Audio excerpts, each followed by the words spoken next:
state. I'm doing fine, I'm feeling great. You're not my fan, you can't relate. Straight talk going, stays not safe. Before you cross me, look both ways. Leaving the scene with no trace, none in my league. You out of place, I'm not at the top, I'm outer space. Can't eat with us, we're out of place. I'm doing fine, I'm feeling great. You're not my fan, you can't relate. Straight talk going, state to state.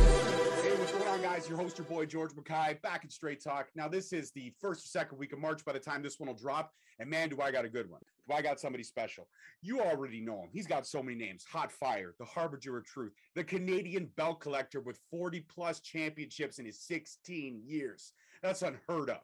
A man who walks the walk, who talks the talk, and much like me, speaks that straight truth. Please help me welcome back to Straight Talk Wrestling, Jeremy Prophet. How are you, my brother? I am feeling fantastic. I'm so glad to be here. Anytime I get to come on, not only with a great podcast host like yourself, one of the hardest working guys that I've seen in this game, but also a fellow Canadian. It is always a pleasure. I appreciate you giving me this platform, and I'm going to do my very best to entertain the people, to entertain you as well. I want to make sure that just like the last episode, this episode is also a 5-star episode. And if that is the case, once it's all said and done, hey, that'll give you more 5-star episodes than TNA.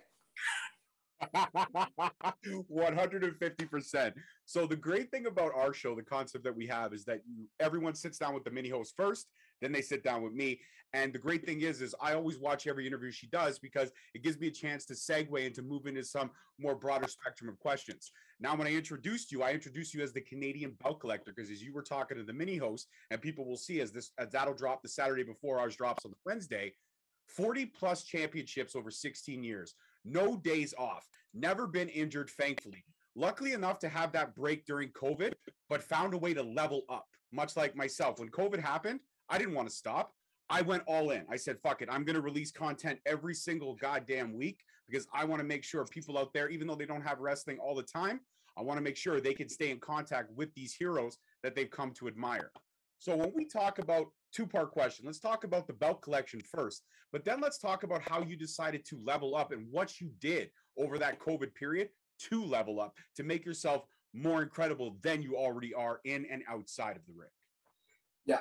So, I mean, that's a great question because for me, I can't imagine what life would have been like and what my career would have been like if COVID didn't happen. Because when you're in the hustle and bustle of wrestling week in, week out, and I try to do as many shows as possible. Like I've never, the only reason I would ever say no to a booking is if I already have one on that day and there's no possible way to fit in that second booking on the same day, which was what my schedule was like pre-COVID.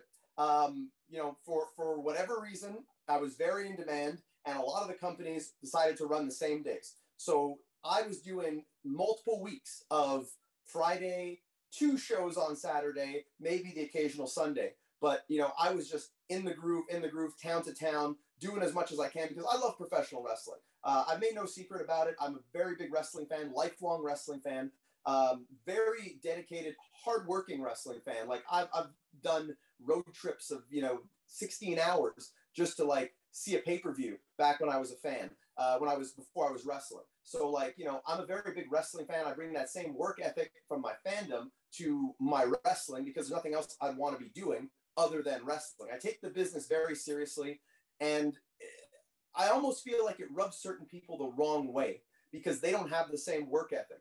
They're the kind of person who their attribute points in life are more towards whatever their real job is or towards family or towards other things. And wrestling is kind of this, little side thing that they do. And when they see a guy like me who's so dedicated to this, who literally every decision I make in my life is how can this help my wrestling career?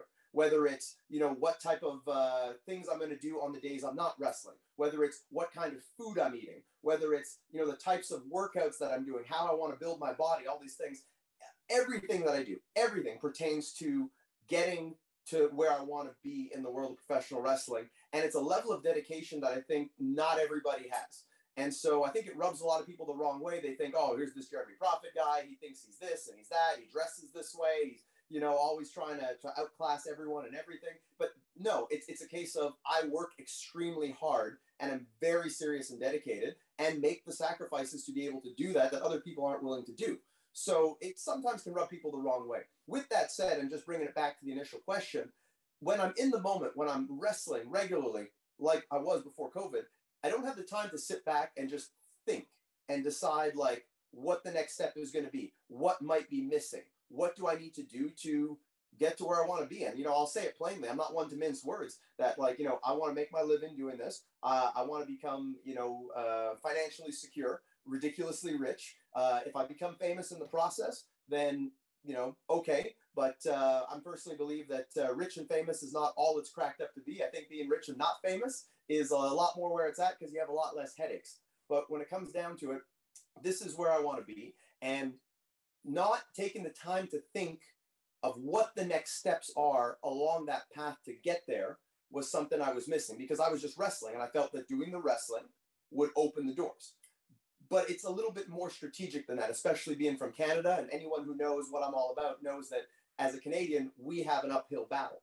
So being able to be away from the game, but think about it, being able to concentrate on expanding my knowledge and my brand, making more people know who I am. This is something that helped me a lot in doing podcasts, talking to people like yourself, taking the time to interact with fans out there, which is fun, but it's also good for me as my brand because more people get to know me, get to know what I'm about. And I tell you, George, I can't tell you the amount of times that I've gone on podcasts and the person has said to me, I didn't know who you were as a wrestler. And seeing your wrestling, I figure I should have known who you were. But because I saw you on this podcast, I saw you do this interview, whether it was with George, whether it was on my show with Jofo, that made me want to look into you. And that's when I realized that wrestling has now become more about content creation, more about who knows who you are. And I've been someone who's always been, I think I've always been one of the best in the country, one of the best in the world, if you look at my skill set. But people need to know who you are. You can't be like that tree falling in the forest and no one's around to hear it. So I had to make sure people were knowing who I was. But at the same time, I also wanted to come back and reinvent myself. I wanted to come back and show people, oh, he took the time off to come back even better, physically, mentally, and in terms of the presentation of what you'd see. So I made sure I added a few things to my repertoire. We had, you know, severe restrictions and lockdowns here and whatnot. I never took a day off. I still trained. I still was working out every day. Just meant that, you know, you couldn't go to a gym, but hey, look, you know, I'm still going to find a way because I'm not going to be one of these people that's going to turn into a melted candle just because, you know, you can't lift a weight for 3-4 months. So I made sure I came back in even better shape, did more dynamic types of training. I've always loved training. I've trained my body, you know, 16 years, but did more dynamic cross-training types of trainings, went on, you know, different diet plans. Like I said, I'm very serious about this kind of stuff because you got to look the part.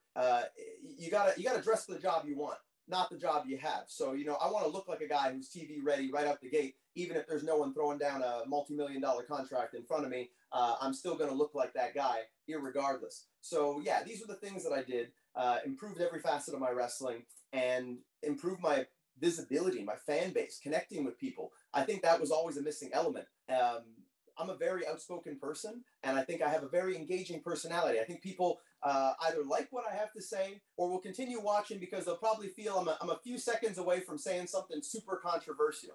And that's just who I am. So I took full advantage of this and just started talking and started making my voice be known because I'm a person who I take my place. You know, I don't let myself be intimidated by anyone. Like we did the thing with there just now with the mini host. And it's like, look, yeah, you guys want me to fight Josh Alexander? I'll fight Josh Alexander. I'll smack him around like a defenseless, armless child. I don't care. That's who Jeremy Crawford is. Jeremy Crawford is that guy who, you know, if I'm in prison, I'm going up to the biggest, baddest guy. I'm spitting in his face and I'm saying, bring it, because, you know, the world doesn't intimidate me. You want me to be intimidated by something? I'll be intimidated by, you know, maybe if I'm standing in front of a firing squad and these guys are going to blow my head off, I'll be intimidated by that. You know, I'll be intimidated by, you know, maybe if a country wants to drop a nuclear bomb on us, yeah, that's something to be intimidated by. But when it comes down to it, anyone with, you know, wants to come with 2 fists and 2 feet, look, I'll fight anybody, man. That don't intimidate me. And I think I'll more than likely get the better of them because I'm willing to go to that vicious, dark place that most people don't have deep down in their heart and soul. Same thing that pushes me forward in wanting to obtain the things I want in this business by any means necessary. I like that. I like that. That's a great philosophy to have. And I think you're right. 2 feet and a heartbeat and 2 fists. You want to come, you better come correct. And it's no point in backing down because that's what wrestling's all about. It's about stepping up, taking names, and making everything grow and blossom.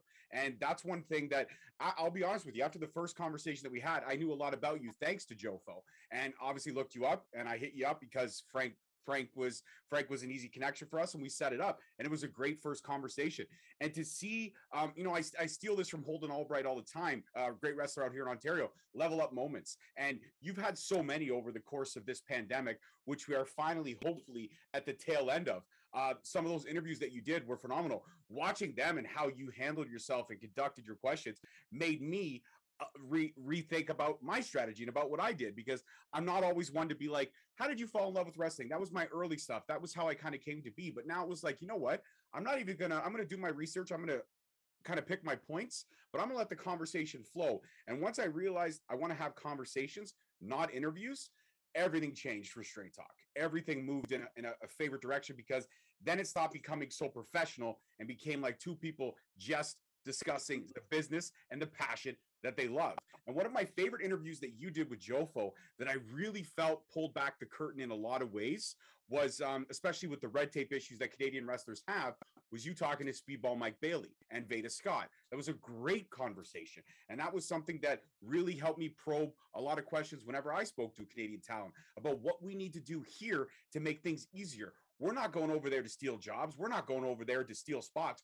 We're going over there to earn spots, to get those opportunities, because we don't have that digital media platform out here. We've got great promotions, but let's be honest, when it comes down to it, the closest thing we have here as a mainstream promotion, which is based off their roster, is Impact Wrestling, because there's a lot of Canadian representation there. But other than that, Canadian representation in wrestling is very little. And when it comes to a guy like you now steering the ship, in my opinion, that's going to not only kick the doors open, but it's going to start the flames of a revolution that should have happened a very fucking long time ago. Would you not agree? I wholeheartely agree. And the thing is I never wanted to be an activist. I never wanted to be a leader or anything like that. This is not a we. It should be a we movement, but this was always a me movement. This was always like, I'm going to do this, whether you support me or not. I've always been a person who has never been afraid to express myself. You know, it's the thing of like, yeah, you want to hate on me? You can hate on me. All I ask is, you're going to hate on me? Just say it to my face. Please have the courage to bring any criticisms directly to me, to my face. If you have something you want to say negatively, I could have the entire country of Canada not supporting me. And between you and I, you know, I've received some negative, but I don't care, because again, I think that I'm a pretty aggressive person by nature. I'm a violent, aggressive person. Like, I'll make no bones about it. I'm not a pacifist. I'm not a sit back. I like confrontation. I like someone who's going to bring a fight to me, because I'll bring a hell of a fight to them. And usually 99.9% of the time, they end up melting, because it's why I don't lose. You know, when you're willing to fight until you win, you'll never lose. And that's what I believe in my heart. I'll fight to my dying breath. But I never asked to be a leader of a movement. I never wanted to be an activist. I talked with PCO. I always found this funny that he coined a term that I kind of liked, because he said that, you know, I could be like the Malcolm X for Canadian wrestlers on the world stage. And, you know, I kind of like that, because I think Malcolm X is somebody, he was hated and disliked, much like Muhammad Ali, when he spoke out about a lot of, you know, black rights and being able to kind of, you know, take what is rightfully theirs by any means necessary. And he was hated at the time, but beloved in history. And some of the, you know, people who had the biggest influences on revolutions were hated in the moment, but history would go on to remember them favorably. I really believe it just takes someone to get the ball rolling and say, this isn't right. Because people will say, look, it's just the way it is. Yeah, all these guys that have made it in big companies in the United States. I see you're wearing a Kevin Owens t-shirt, I think.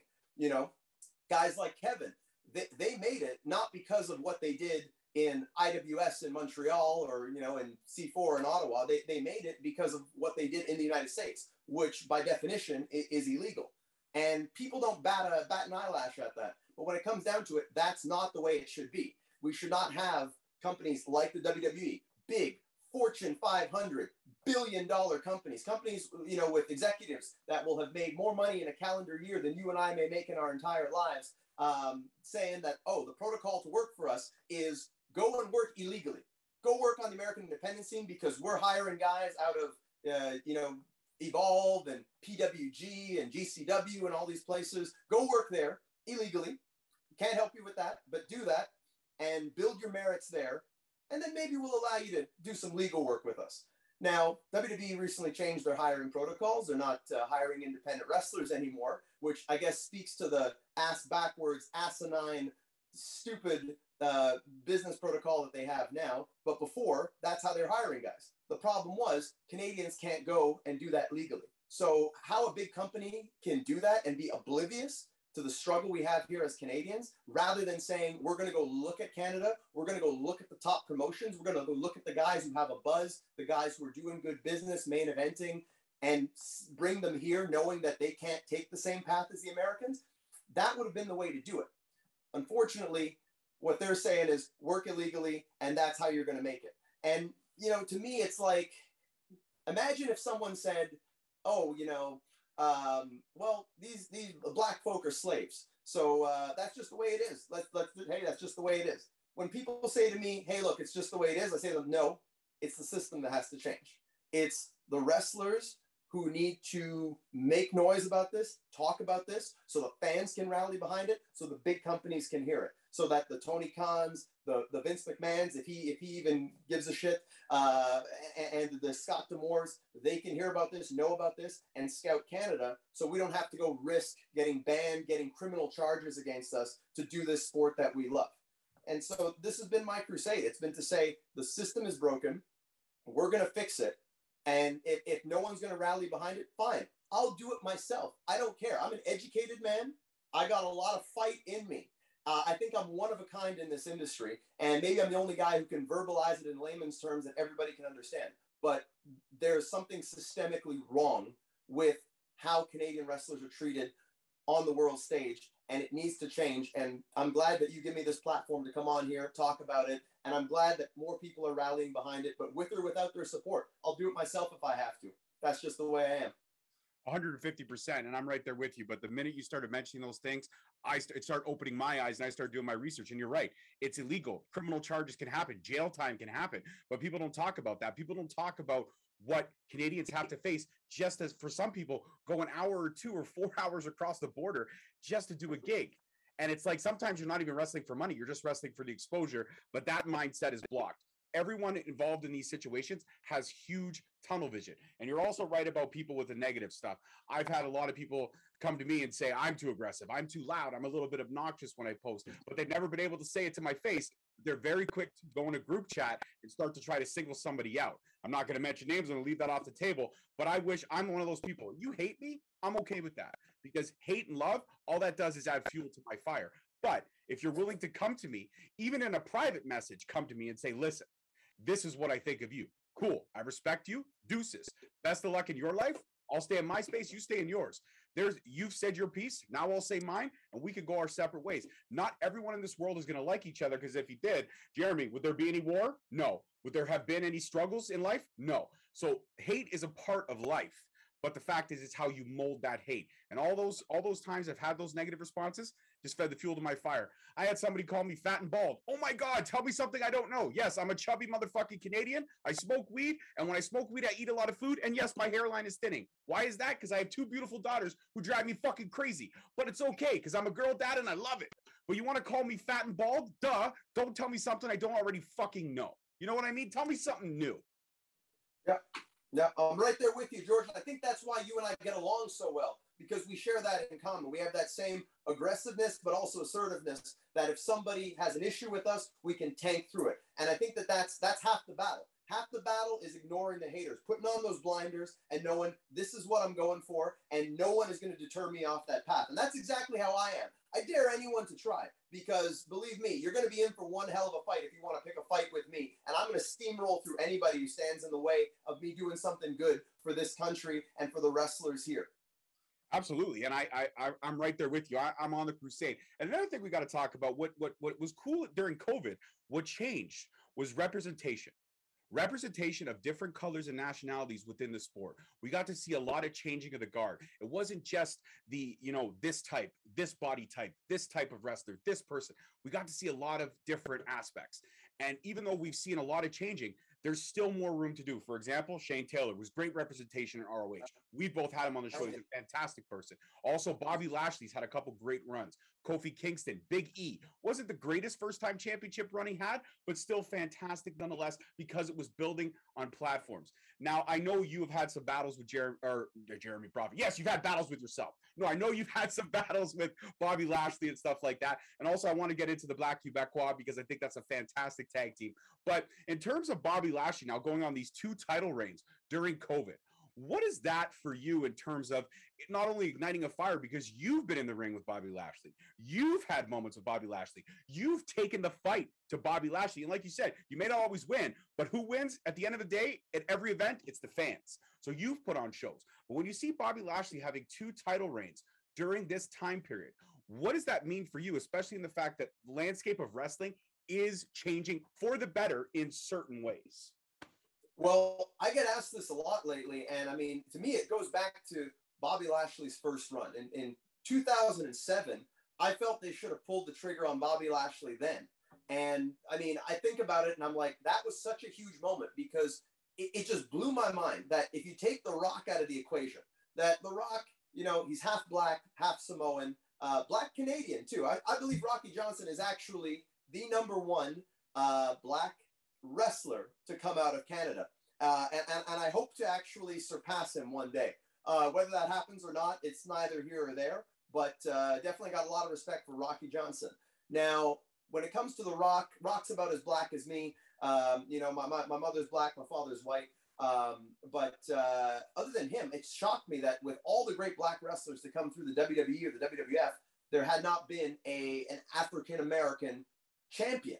And I really felt Bobby Lashley was going to be that guy in 2007. I think they made a big mistake not pulling the trigger on him and having him beat John Cena. I recently saw him on Austin's Broken Skull sessions, and he said that he felt he was really green at the time, and you know he couldn't believe people thought he was going to win. But to me, they put the belt on much greener people. I mean, the Great Khali was a world champion in WWE. And I don't think anyone will argue that the Great Khali was in any way a better wrestler or worker than Bobby Lashley at any time during their respective WWE careers. So to me, and I mean, I was there, you may have been there too. I was at the show in Toronto where they were setting up that pay-per-view between Lashley and Cena. There was a match with John Cena, Bobby Lashley against Shane McMahon, the Great Khali, and Umaga. And that place was going nuts for Bobby Lashley. They were booing the hell out of Cena. And I remember Lashley spears Cena after they went off the air. Biggest pop of the night. He was ready to be champion then.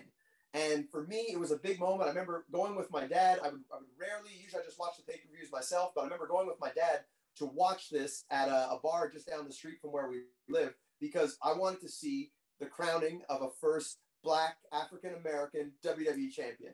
And I remember we were both disappointed when it didn't happen. But then Lashley, you know, he'd find his way. He did what not a lot of wrestlers are willing to do. There are only so few like Lashley, like Drew McIntyre, like Jinder Mahal, who would leave the company, go to the independents, become even better, level up, as you said. And then along the way also meet Jeremy Prophet and have a hell of a weekend and an awesome match that I still remember to this day. It was me and RJ City against Bobby Lashley and Harry Smith. Hell of a match that we had. And what a gentleman Bobby Lashley was. What a man. I can't say enough good about him. Just so down to earth, and his attitude when we went into that match. Even the way the match came about. Like, I love telling this story. We had done a show the day before. I wrestled Johnny Devine on a show in, I think it was Brantford, Ontario. Lashley wrestled Carlito, and it was Lashley and him and Harry, I think, against Carlito and RJ. And so that night, like, I went to pick up Lashley at the airport. We're riding together the whole day and everything. We're talking about mixed martial arts. We're talking about his career. We're just having a good time. Just me and him in the car, having a good time. We picked up Carlito.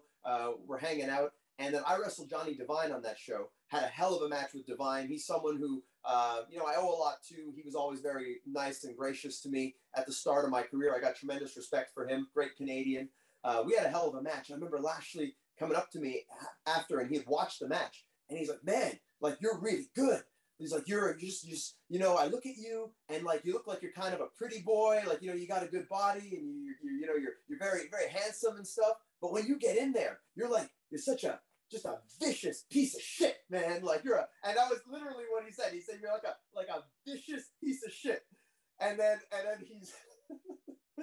then he said how like, he's like, you know, you almost should change your gimmick. You know, you look too pretty for the style that you wrestle. And I'm trying to explain to him that like, that's the charm, I think, of Jeremy Prophet, is that you don't know what you don't know what to expect. Because yeah, I do come out and I try to look good. I take pride in my appearance, very proud of the way I look. But also, I mean, I want people to know that like, you mess with me, it's going to be vicious and violent and maybe uncomfortable. Keep in mind, you know, nobody's had more matches with Hannibal, the Blood Hunter, than Jeremy Prophet. Nobody, you know, I fought Bobby Lashley, I fought Lance Archer. I love going in there and fighting the biggest, baddest, toughest. Put me in there with guys that everyone else is scared to fight. I'll go in there and I'll show you, like, you know, hey, look, I know how to fight. I know how to handle myself. I don't care if you're bigger than me. I don't care what kind of reputation you have. You know, I know what to expect, but you don't know what to expect with me. I'm an unpredictable, violent son of a bitch. So when it comes down to it, Lashley giving me that compliment about my style, I was just like, wow, like, this is coming from Bobby Lashley. This guy's as legit as they come. And I really believe, you know, him and Brock Lesnar, we saw them wrestle recently, but you put those two in a cage, I'm sorry. Bobby Lashley, he puts Brock out in the first round. Look, sorry to all you Brock Lesnar fans. Bobby Lashley will put out Brock Lesnar, knockout, submission, most likely a knockout because Brock don't like getting hit.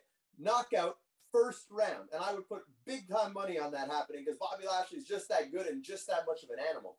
All that to say, the next day we're on a show in Barrie. I'm actually scheduled to work with Carlito. And on our way there, Lashley's talking about how his neck is kind of sore. He had told me that he was doing some grappling before even doing the show the day before, and that his neck was kind of messed up. And so it kind of got aggravated a bit in the match that he did that day. And then the next day, we're at this show where he's supposed to wrestle Harry Smith. And he says to me, he's like, you know, Jeremy, I really would like to work with you. Just what I saw last night. And he's like, I really want to work with you. So he goes to the promoter and he says, you know, I was thinking, is there any way I can work with Jeremy tonight?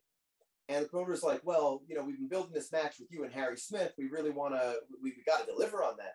And he says, okay, well, maybe we could do something like Harry and I start the match. You know, we're both baby faces anyways. And then maybe like Jeremy and someone else can like come in and attack us and it can like turn into a tag match, that kind of thing.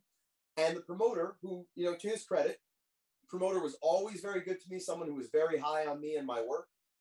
He said, well, maybe we could do it, but it might be tough. We're going to have to, you know, convince Harry. And I don't know if like, you know, the people might not go for it. So then Lashley just looks at him and says, let me tell it to you like this.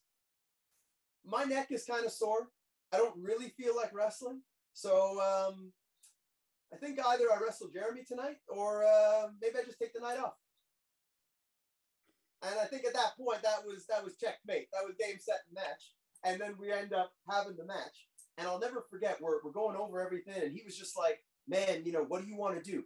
Give me your moves. Let's do the stuff that you want to do. Like he was all about me. And then I remember they lay out the match and he says to Harry, he's like, Harry, you know, I think this is kind of bogus, man. Like this finish that they want us to do, where like, you know, we hit our finishers.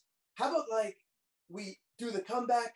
We go like we're going to hit our finishers, and then we just have Jeremy and RJ just like roll us up 1, 2, 3, and like, you know, we put them over. Let's put them over instead.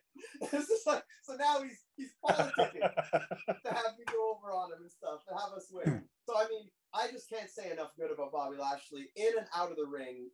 This guy is what a professional wrestler should be. I don't think there's anybody I would like. To me, my favorite guy to watch in WWE, and the guy I'd love to wrestle is AJ Styles, but to me, Bobby Lashley is just the prototype of what a professional wrestler should be. A professional, not even a professional wrestler. This guy that could murder anyone on the entire roster and is willing to make anybody look good. Even a guy like me that he just met on the independents for 2 days. So can't say enough good. And especially for what he's done for the Black community. Such a great representative. You know, not a guy who's got to, you know, go around and like cuss in interviews and, you know, carries himself like a professional, a family man. Can't say enough good about Bobby Lashley. And you mentioned, guys like Shane Taylor also. Can't say enough good about that guy too. One of my favorite interviews. A guy who I really feel is fighting the same battles south of the border that I'm fighting here in Canada. I kind of consider my tag team Black Quebecois. We're kind of like, like a Shane Taylor Productions North, if you will, because we're fighting the same kind of fight. And he's a guy just like me, tells it like it is. And he's not scared to say things that'll shake up the establishment, that'll make old Whitey go running scared in his boots. He's the kind of guy who knows that he may not be someone who will get featured unless he pushes the envelope. And I feel I'm very much the same way. I feel people might say, oh, that Jeremy, he's too controversial. Oh, he doesn't, look the way we want a champion or a main eventer to look. He doesn't check a lot of the boxes. I think I check every damn box out there, and I won't be shy to tell you. And, when it comes down to it, people will try to bend a narrative. People will try to say, oh, this guy is a top guy. This guy is a top guy. And I say, okay, you know what? They ain't a top guy until they step in the ring with me. That's it. You can be undefeated. You can be undefeated, but if you've not faced me, you're not truly undefeated. So yeah, Shane Taylor and I, we share a lot in common. I kind of think of, hey, look, if I was born in Brooklyn instead of being born in LaSalle, Quebec, hell, Shane Taylor and I, maybe we'd be tag team partners. But right now we got to fight our fights on our respective sides of the border and make sure that we can make this a better place for all of us. And, do it like the banner says over here, we're doing it strictly for the culture. That's what it's all about. There's a great shot of that. And, absolutely. I believe in that. I believe in that wholeheartedly. We got to fight for change. We got to fight for equality and representation. As much as Canadians, as much as Black people, as much as Indigenous, these are things that I'm very outspoken about, that there should be more wrestlers of race and of color throughout Canada. It doesn't make sense to me that, okay, Rocky Johnson, greatest Black wrestler in Canadian history. Throw Abdullah the Butcher in there, love him or hate him. He's done some pretty bad things, but he's achieved a lot in wrestling. So Abdullah the Butcher. But then from there, where do you go? Sweet Daddy Siki, Jeremy Prophet. There should be a lot more great Black wrestlers in Canadian history, but there aren't. And I think that that's the problem. I want to be able to inspire Black kids, people of color in the audience to see a guy like me in a main event as a champion. But when you go to a show and it's just whitewashed and, you don't see someone that looks like you, what's going to inspire you to want to be a part of this business?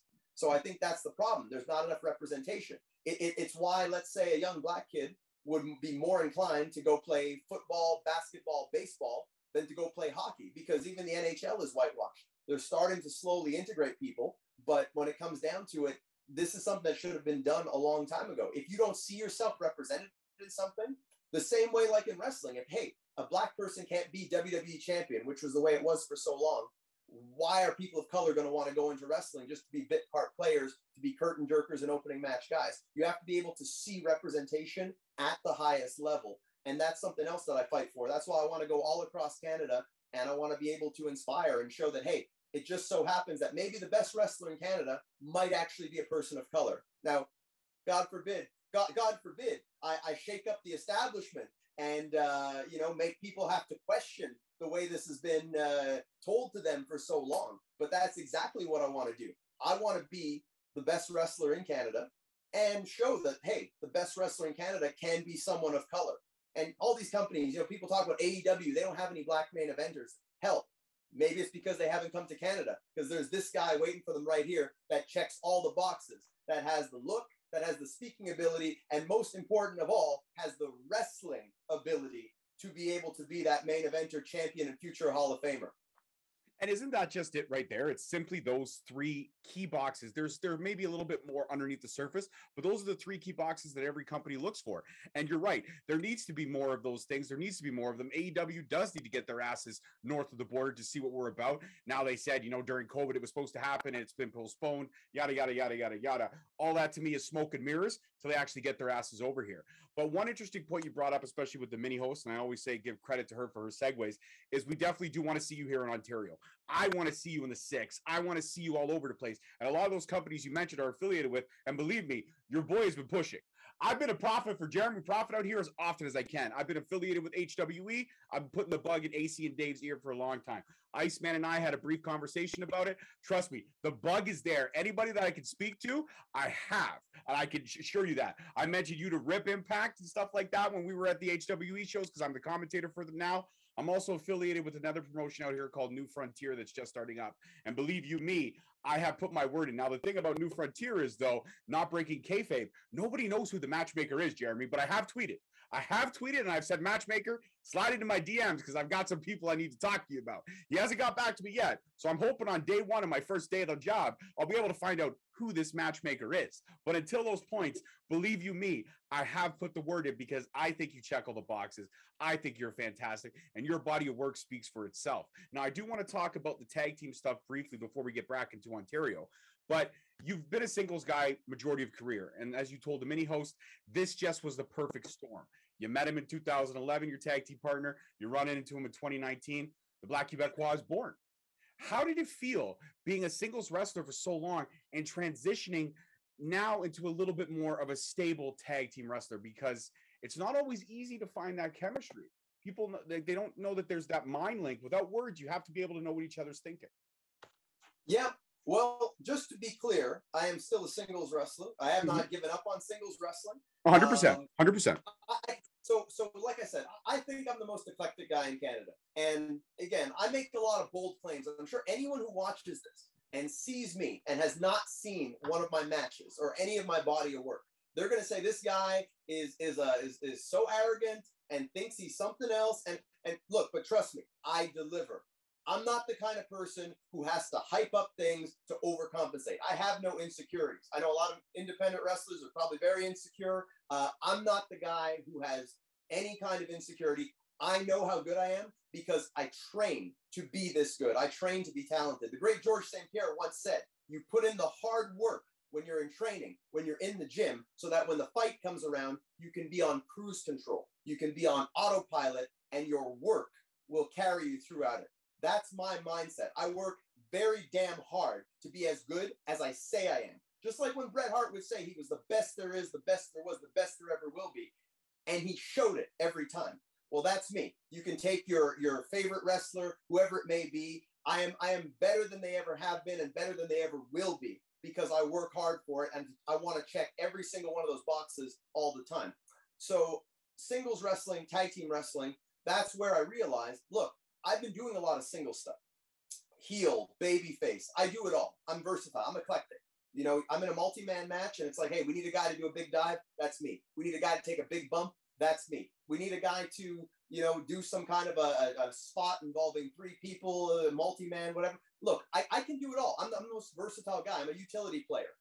You know, I'd be like a switch hitter in baseball and a guy can play every position. That's me. I literally did track and field and I did 8 events because I like being good at everything. I'd probably been a hell of a decathlete for Canada if I put my mind to it.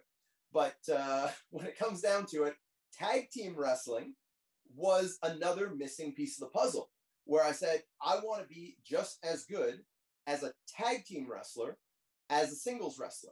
So that was a challenge for me where I said, I want to take this on. I found a good partner. I think this guy is a great partner for me, complements my skill set really well, and I can bring out the best in him. And now let's try this tag team thing. Let's try and understand the psychology of tag team wrestling, telling these interesting stories, but now as 2 instead of just as 1. And so that's where it came from, the Black Quebecois. And I think also our story is such a great story, and it hasn't even been fully told yet, but there's so much truth behind the story that we're doing and changing people's mindsets because they put us together. And I really think it was kind of okay, we'll let Jeremy have this team just to shut him up because he's lobbying for this guy. And I like that. And this goes to all those promotions you mentioned there, you know, Iceman and HWE, all these companies out there. If you guys want to just shut Jeremy Prophet up, just give me a chance because I feel that a chance can be a chance to succeed or a chance to fail.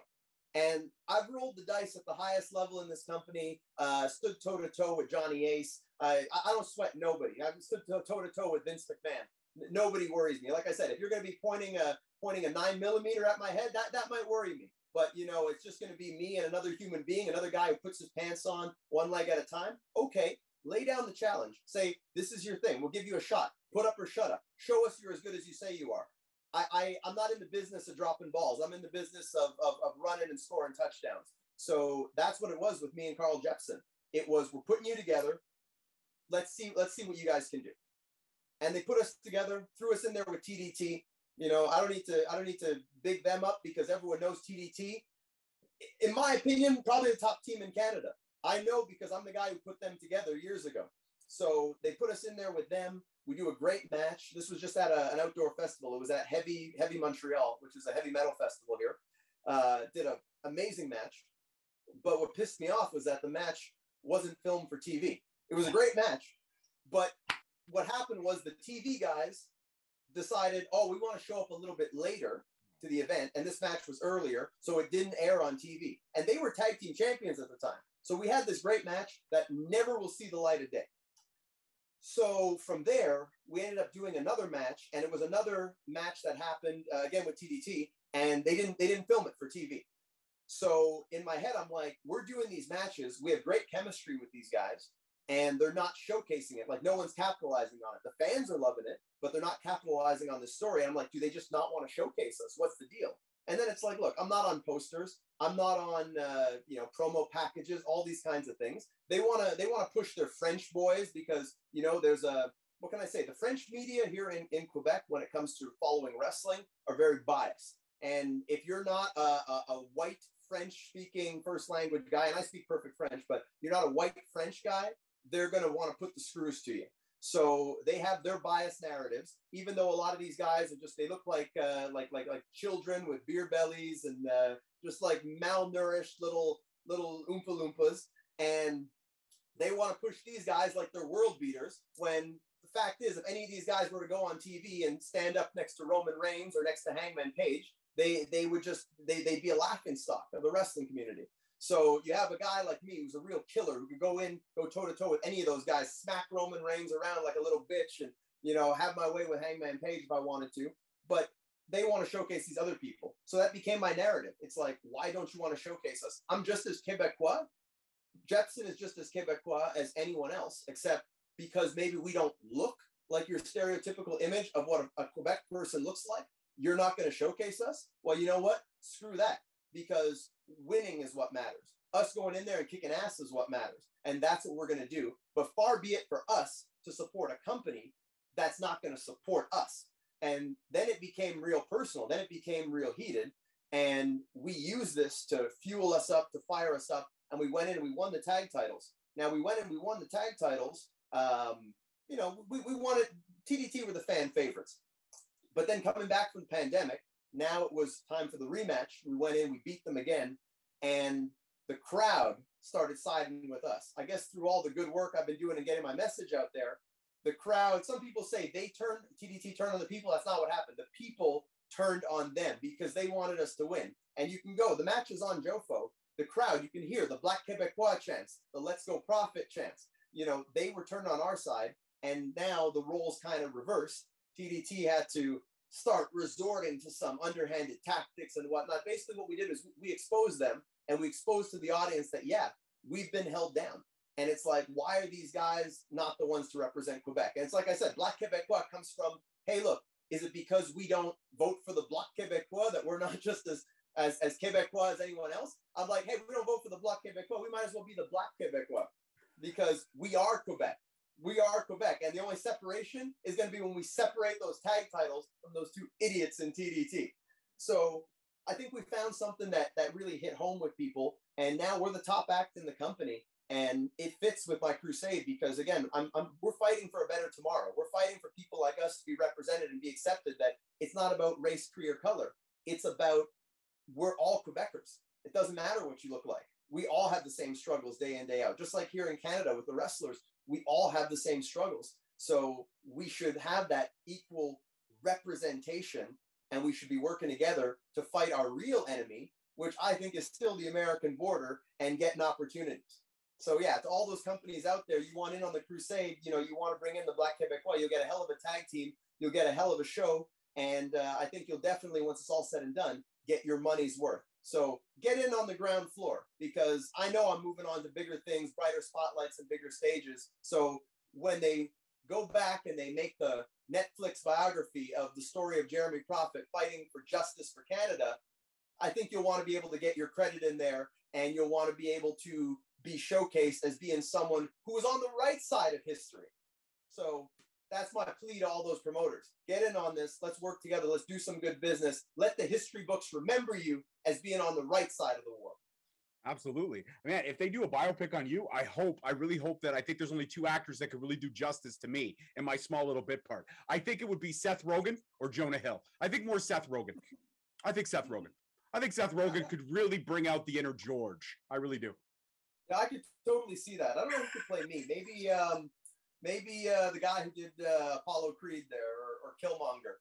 Oh, Michael B. Jordan. Yeah. All right. Yeah, I could see that. Him or maybe the guy who did Dr. Dre and Straight Outta Compton. Now, you know what? That I actually think fits a little bit more for sure. Absolutely. Yeah. Well, you know what? Hey, listen, Hollywood, if you're waiting, we've already cast half the movie for you. I'm only in it for like 30 minutes total, but we've cast it already. We've totally cast it, okay? William H. Macy, Frank Jofo. Done. Box is checked. Ingenious. Yeah, absolutely. So let's talk about wrestling. Sorry, go ahead. No, I was going to say, it's funny I say that Dr. Dre reference, because I don't know if I mentioned it on your show, but like my biggest influence when it comes to promos and whatnot is actually Ice Cube. But I draw a lot of inspiration from the world of hip hop. I think that hip hop and stand-up comedy actually have the best promo people in the world. I don't think any of the best promo people come from professional wrestling. I think if you ask me, The Rock is probably the greatest promo guy of all time. But I feel like he would get his ass handed to him by even the most rank amateur of guys on the hip hop scene if they were to go at it. So if people ask me about promos, and I know we did that one recently there where we looked at some, Sasha Banks promos. Yeah, promo 101. That was a great episode. Yeah. We definitely should do that again. Absolutely. But yeah, I think that, like I said, I like to draw on reality, and I like to draw on other sources of inspiration for promos, because if you just look within wrestling, it's such a small little bubble. And so many people get bogged down looking at it from the wrestling perspective. I look at everything from the outside perspective. And I think that when it comes down to it, you can't limit yourself. And that's just me wanting to give some advice to people out there. Don't limit yourself to just wrestling. Sometimes when you want to study things for wrestling, why just study wrestling? Study, fight choreography. Study like martial arts movies. It's the same thing like wrestling. We're doing the same job, and you'll see things, and you'll see different aspects of fighting. Even, watching mixed martial arts, watching traditional martial arts. This is where I get a lot of things from, is that I don't just limit myself to wrestling in terms of promos, in terms of actual athleticism and wrestling. I look outside the box and I see things, and then I incorporate it into what I do. So, if you guys are looking at Jeremy Prophet, you're like, why is he the way he is? It's because, look, I'm not just a wrestler. I'm a Renaissance man, if you will. Absolutely. And I could not agree with you more about comedy and about, I still talk about that promo 101 episode all the time where you called Kyle a hermaphrodite Mr. Potato Head. I still fucking laugh my ass off. Yeah. And it's true. What can I say? So let's talk Jacque Rougeau. Let's talk Wrestling Academy. What can you say about Jacque Rougeau? I mean, everybody who was a fan in the 80s knows the Mountie. They know the Fabulous Rougeaus. We know how great those guys are and what they bring to the table, especially Jacque Rougeau.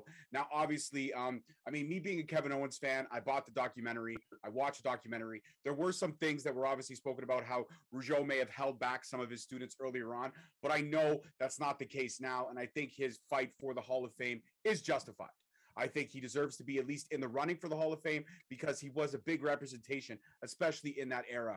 I mean, one of my favorite matches of all time, I think he was fighting Roddy Piper, and there's a part where he's getting arrested. He's like, I'm the Mountie. It was just gold. It was gold. But what's your, the thought process on Wrestling Academy and everything that Rougeau is doing now, trying to, I guess, not reinvent the wheel, but kind of relift that Quebec scene that people need to have more eyes on. And I think a representation like a Rougeau, like a PCO, puts more eyes on that product that's out there. It's rightfully deserved.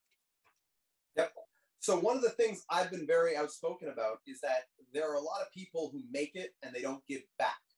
So, I'm not going to name it, uncharacteristic of me, but I'm not going to name any names, quite frankly, because there'd be too many to name, because I'd have to name 99% of the people who make it from Canada and don't help their fellow Canadians get there. They kind of get on the gravy train, take all they can get, and don't think to do anything to help the guys who are still back here running the same race like they are, and not being able to achieve the same level of success for X, Y, and Z reasons. One of the reasons why I want to make it is because this whole crusade has been, I am not going to follow the stereotypes. I'm not going to follow the status quo of going and wrestling illegally in the States, gaining merits there and getting picked up by a company. And then, okay, I made it, so, good for me.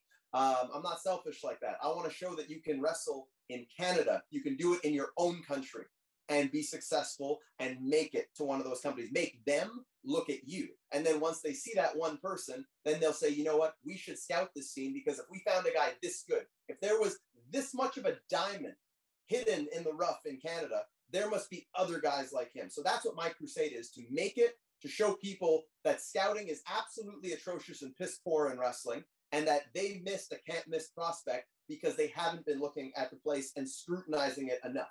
That's what my goal is.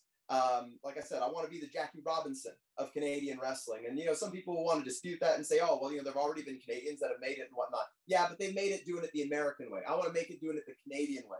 And then that way it'll open up the path for others. So guys make it, they don't give back. Now, Jacques and Kevin, I got to touch on that, because Jacques' issues with Kevin and Kevin's issues with Jacques, that's not my relationship with Jacques. I can't speak to what went on with those two, because there was only 2 weeks of overlap between me joining Jacque Rougeau's school and Kevin leaving. I met him literally once there. I have a bit of an awkward relationship with Kevin, because Kevin and I, we've had ups and downs. We didn't talk a lot, barely wrestled each other. I would have liked to have wrestled him more, but we had, pleasant interactions, respectful interactions. We teamed once. We wrestled in a triple threat, and we wrestled in a triple threat tag team match. That's all the work that we did together.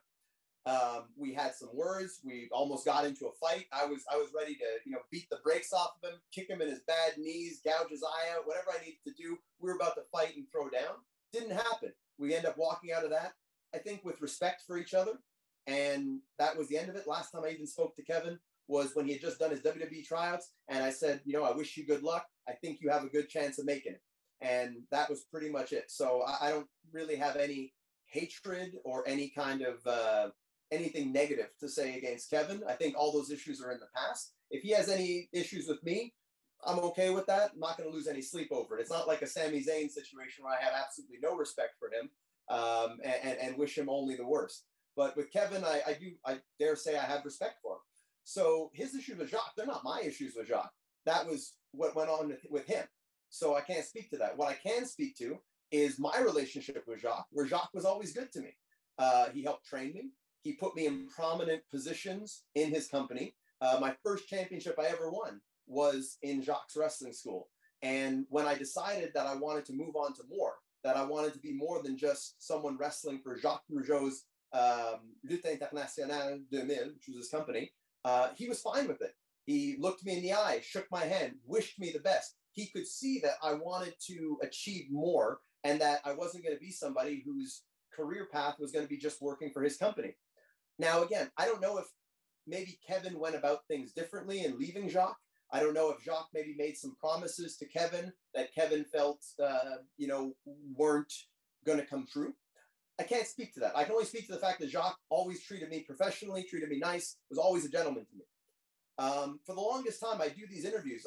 We maybe even spoke about it the first time I was on here with you, and people would ask me about Jacques, and I would only say good things because Jacques was never, not even once was Jacques ever bad to me or rude to me or anything like that. And so I would say good things about him. And one of the things that always stuck with me was, I wanted to reconnect with Jacques, but never had that opportunity until last year when he came to an IWS event and he mentioned what was going on with Lutte Académie. So when I heard about it, right away, that told me, okay, this could be something. This is something that it sounds like it could do a lot of good. Now, at the time, all it was this competition that was going to have a $5,000 prize for each winner, and that was it. but I could see, okay, this is something that has potential. So I said, I'm going to lend my name and my credibility to this. I'm going to be the first one to join this, and hopefully others will join, because Jacque had a lot of heat. Jacque coming back threatens a lot of people. There are a lot of companies that will want to run a smear campaign against him because Jacque has mainstream appeal here in Quebec. Jacque has achieved a lot more than a lot of people in Quebec. And for the longest time, people have been lying in the French media and saying that they are the best. These people are the best. All these kinds of things. And now Jacque comes and hits them with a hard dose of reality that he still has a lot of influence and can actually do a lot for a lot of people's careers. So right away, I said, I'm an aggressive guy. You know what? I'm going to take the fight to these people, and I'm going to help Jacque to get more people in this competition, because the more we get, the better it's going to be. And the more exposure it's going to give all of us, that people could be like, hey, we have all these great wrestlers fighting it out here in Canada for this cash prize. Lo and behold, he gets the Nightmare Factory on board with QT Marshall. And so now, originally what it was they would get a day tryout at the Nightmare Factory, which then became a week-long tryout, and now has become a 3-month tryout. So this is exactly the opportunity that I've been talking about, that here, the Nightmare Factory and QT Marshall has taken the opportunity to actively scout talent in Canada. And don't take it from me. You could take it from him. In fact, when you put this episode out, I think now might be a good time to show the video, because Jacque usually asks that we show the video from QT Marshall where he talks about the competition. So if you can like pause and edit this and put that video in, you know, now would be a good time. We can check out the video. So you're not just hearing it from Jeremy Prophet, you're hearing it from the man himself, from QT Marshall. So let's go and take a look at that right now. We'll come back. Hey everybody, this is QT Marshall from All Elite Wrestling and one of the owners of one of the best training facilities in the world, the Nightmare Factory. And I wanted to give a quick shout out to Nick, who runs a Rise podcast, and this evening has Jacque Rougeau on there. And Jacque has a great project in the works. I'm excited about it. In fact, the Nightmare Factory has even told Mr. Rougeau that the winners of this project will receive a special 3-month, 12-week scholarship to the Nightmare Factory, which has seen athletes from all over the world come train with us. And honestly, some have signed contracts with major wrestling organizations in the world, such as AEW and stuff like that. So I'm excited for this project. I think it's a great for aspiring professional wrestlers all throughout Canada. I support it, and I hope that if all works out well, I'll be able to come up to Montreal and partake in being one of the judges of this special project. So good luck to everyone. Just wanted to say hello. Just wanted to let everybody know that it is me, and we are offering this scholarship to the winners. So you can read into it whatever you want, but you've heard it straight from the horse's mouth. It is true. And again, good luck to everyone, and hopefully see you soon. I mean, you're absolutely right. That's big news. That's big news, and that's right from QT Marshall's mouth. And I definitely will use that clip as part of the promo package when we drop this episode. And again, I just want to state something. I never was asking you to speculate on what the issues with Jacque Rougeau and Kevin Owens were. I'm just saying, from a fan's perspective of Kevin, that's what I took it as. But I also took it as a grain of salt, because there's, as you and I both know, there's 3 sides to every story. There is one side, there's the other side, and somewhere in that middle, there is the 100% truth.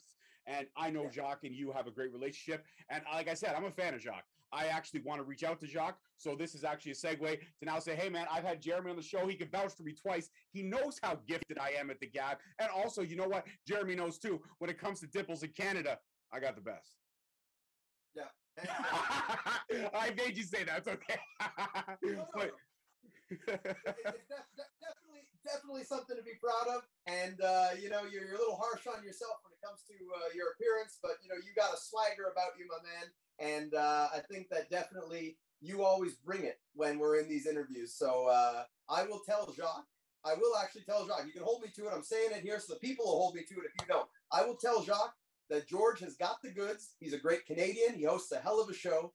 And I think that he will make a great guest for you. I'm going to do my damnedest to make that happen. But just getting back to Lutte Académie, just to kind of put the icing on the cake there, this is the opportunity that Canadians have been looking for, I think. And we got Canadians from coast to coast, guys from BC, guys and women, I should say, from BC, right out to the Maritimes. And there's going to be 4 winners, singles, tag team, and women. So 4 winners. And the winners are now getting the 3-month tryout scholarship for the Nightmare Factory.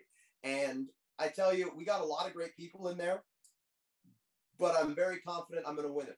And, you know, this is not a rigged competition. It's a competition. It's like I said to Jacque. I said, Jacque, just give me a chance. And it's all I ask of any promoter. Just give me a chance. You know, and I think everyone deserves a freaking chance when it comes to wrestling. You know, put up or shut up. Like, give a chance. Even if it's a chance to fail, it's at least a chance to say, hey, you had your chance. So, you know, now shut the hell up because you had your chance and you suck. Or, hey, you know what? You had your chance and we were wrong. You were right. So that's why I feel everyone deserves a chance. Give me a chance. And any of those companies you talked about there in Ontario, just give me a chance. And I'll show you that I am everything I say I am. I will go in there, and I go in guns blazing. I go in to show up everybody on the roster. I go in to change the game. And just like with Lutte Académie, I'm going in. I'm in there for blood. Like, I don't care who's in there because I'm in the competition. I am the odds-on favorite, not just because I say I am, but because you will know that I am when you see me in there. These people haven't been working as long at this. They haven't been working as hard at this. I'm sorry, you've been doing this for 8 years and doing your best. That's half the time I've been doing this, and I've had no injuries. So if you've had injuries, if you haven't been doing this as long as me, if you don't look like me, you don't talk like me, you don't wrestle like me, you can't do all the things I do, I'm sorry, your chances of winning have just gone down if I'm in there. So a lot of these guys better hope that I enter the tag division, and I think a lot of them will breathe a sigh of relief, a lot of the singles wrestlers, if I go in the tag division. I'm undecided. I like doing everything. I might do both and walk away with 10 grand. That's what I would like to do, just to drive the point home, because it don't bother me to wrestle twice a night. I wrestled 2 or 3 times a night for Emile Dupree on his tour, 30 days, Sunday to Sunday. So like I said, I'm coming for blood. I'm as aggressive and as competitive as they come. I'm not someone who sits on my laurels and says, I know I'm talented. I know I'm really good. I'm just going to kind of cruise through this. No, I'm going to give 110% all the time, every second, maximize everything. These guys are going to rue the day that I was in this competition. These guys are going to wish that I was maybe born 10 years later so that they didn't have to be born in the same generation and have to compete against me. I'm going to win this with an exclamation point. I'm going to batter, abuse, bloody. I'm the kind of, I'll do whatever I have to do. I'll go slash their tires so they don't even make it to the show if I have to. I am a bloodthirsty, competitive individual who hates to lose. And that's why I don't lose. I fight until I win.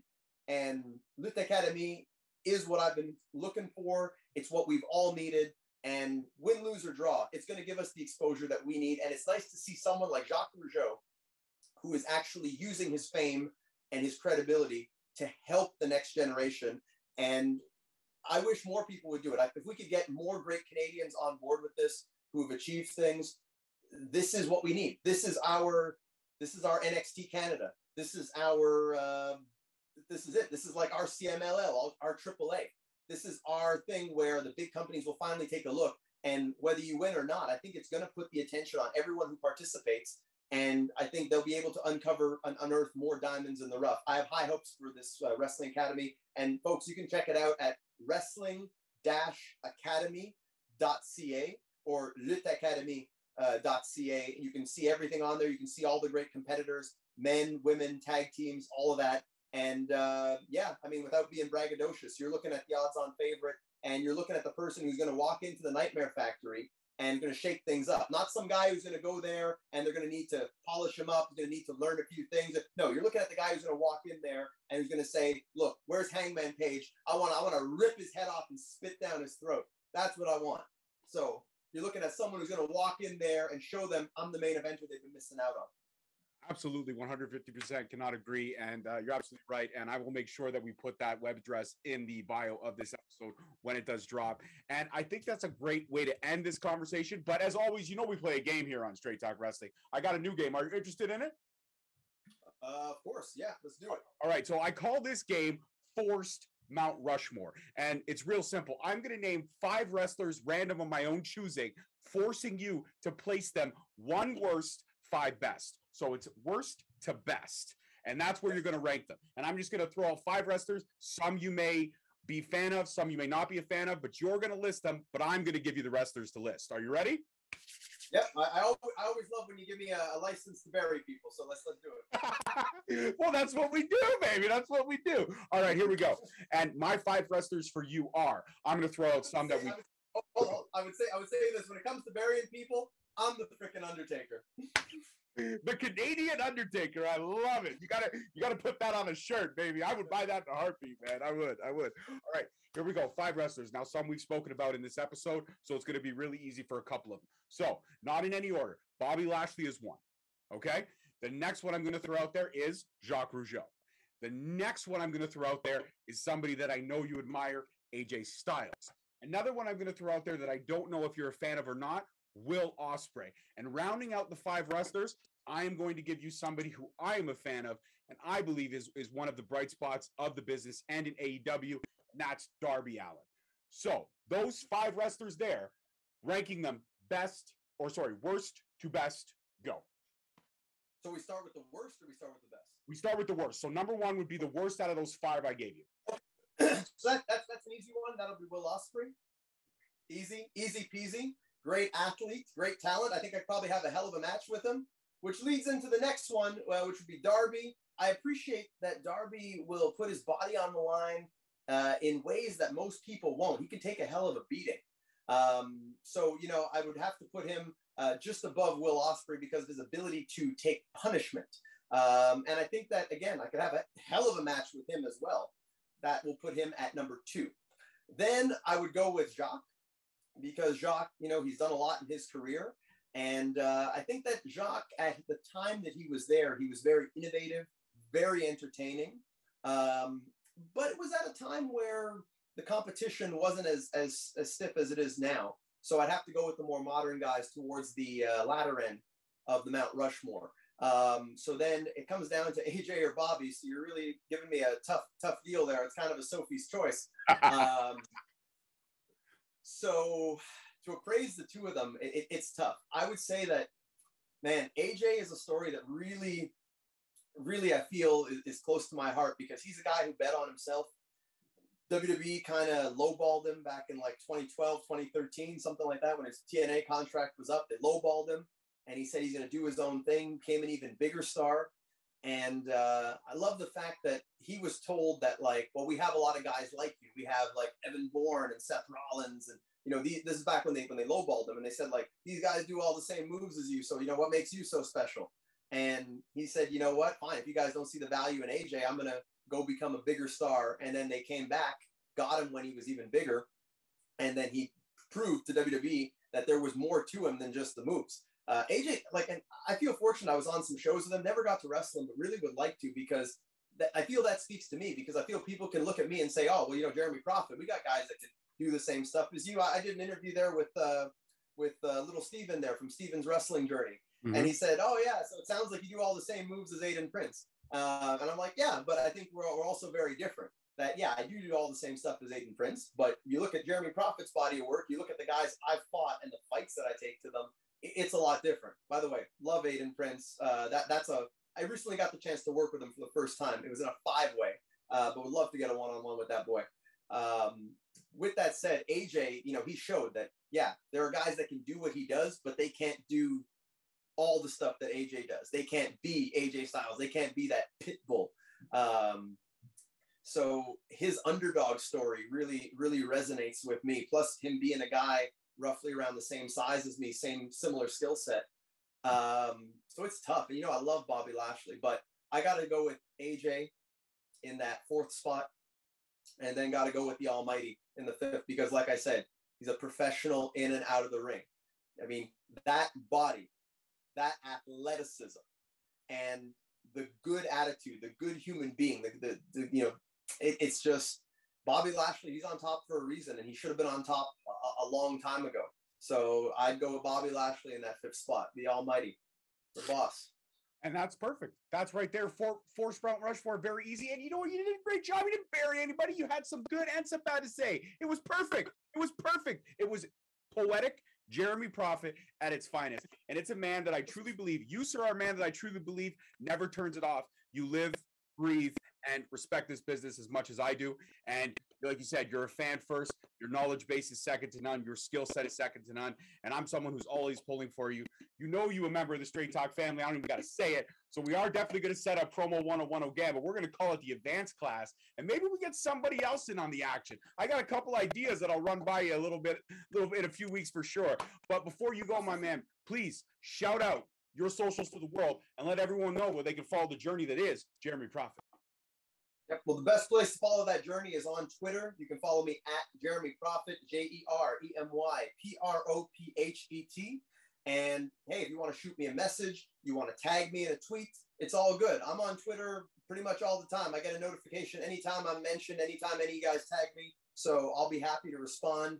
You want to pick my brain on there, you want to book me for an interview, you want to book me for a wrestling show, anything you want. Twitter's a place to get a hold of me. But you can also find me on Instagram at The Real Jeremy Prophet, spelled exactly the same way. And you can see me Tuesdays at 7 p.m. on Jofo in the Ring. We're all fighting that uphill battle to get subscribers. So, you know, we want to be able to make sure that people can see our great content. So if you liked what you saw here today, first of all, you got to subscribe to my man, George, because if you're watching this content and you're not subscribed, what the hell's wrong with you? It takes literally 2 seconds to do. Click that button. You will not regret it. Help this man get his subscribers up, and then go subscribe to Jofo in the Ring as well, where we will provide you with great interviews. We'll provide you with entertaining moments. We will give you the best of us, and we hope for the best of you in exchange. So retweet, comment, like, all of those things. It don't take long to do. It's just, you know, a way of saying thank you. And it helps us out. It helps us grow this community, and it helps us be able to engage with fans around the world, because we're fans just like your fans. That's my favorite part about doing this, is getting to talk my favorite thing in the world, professional wrestling, with people from other parts of the world. And it don't matter what walk of life you're from, what race you are, wrestling brings us all together. And I think that that is the best thing about this business. So please support, like, let us know what you want to see, and continue to support great content creators like George, like myself, like all of us, because without you, we're nothing. 150%. I couldn't have said it better myself. I should have just stepped off camera and let you talk. It would have been better that way, I think. No, but my man, you know, you're my brother, you're my friend, you're somebody I respect and admire so much in this business, and I always love these chats that we have. And you know, we're going to do it again down the line, because like I said, you family first and foremost. So like the man said, subscribe to Straight Talk, subscribe to Jofo, follow the journey that is. All my Linktree information is in all my profiles. But just to be a glutton for self-promotion, at _Straight Talk on Twitter, Straight Talk Wrestling on Instagram and Facebook, and again, Straight Talk Wrestling on YouTube. And like he said, I just did the sound for you. It takes 1 second. Guys, click the subscribe button, turn on notifications, and you get to see all of me and the future of podcasting, the mini host, and everything we do. Peace, love, and wrestling. See you next time. Peace! Thank you so much for listening. Don't forget to tune in next week for another great episode on all available podcast platforms and hosted on Podbean. Also, check us out on YouTube at Straight Talk Wrestling, on Instagram at Straight Talk Wrestling, on Facebook at Straight Talk Wrestling, and on Twitter at _Straight Talk. And if you feel the need to buy some sweet merch, check us out on ProWrestlingTees.com. Leaving the scene with no trace, not in my league. You out of place. I'm not at the top. I'm outer space. Can't eat with us. We're out of place. I'm doing fine. I'm feeling great. You're not my fan. You can't relate. Straight talk going. Stay to